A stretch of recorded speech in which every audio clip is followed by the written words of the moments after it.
Okay, this is my vlog update for dating as a single dad. Kind of the top four issues dating here in the last couple months since my last video. Some good dates, some bad dates. I wouldn't say terrible dates, but this is the top four issues for me personally. My opinion, nothing else. No kind of analytical data involved. Just from my own personal experiences, kind of how I'm going off of this. And number one, which could probably be wrapped up into a couple of these, would be time. Uh, Time's very important. My time's important.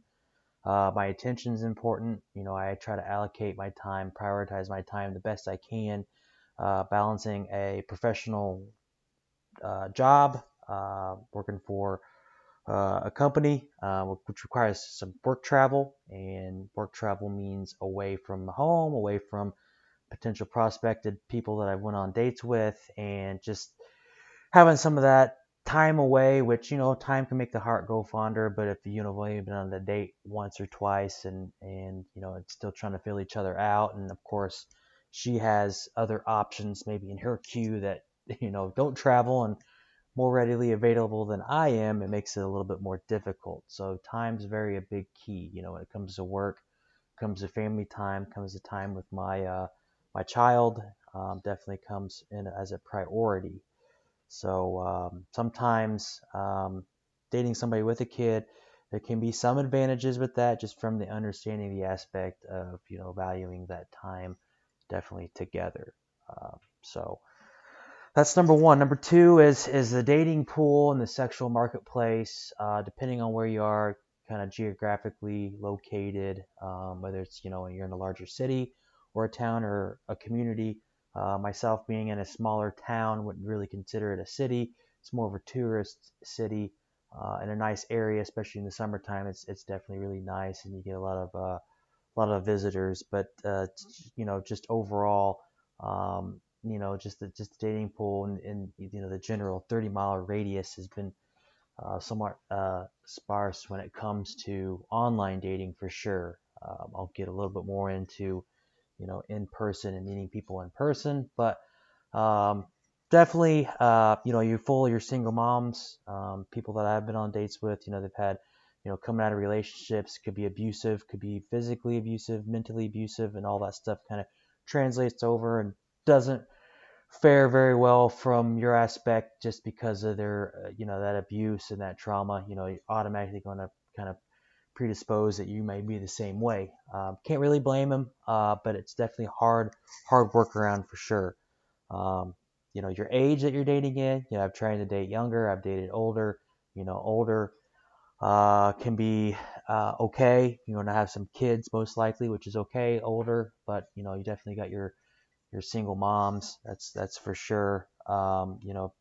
Girls around 28 to 32 that haven't been married or haven't had any kids. That's what they're looking at, and try to be transparent up front exactly what you're looking for. And in my aspect, I'm open to it, but I'm not gung-ho about it, and a lot of people want to move really quickly. So that's probably been a deciding factor for a lot of these things in the progression of a relationship. So number three would be, just for really online dating, social media aspect, just the attention seeking.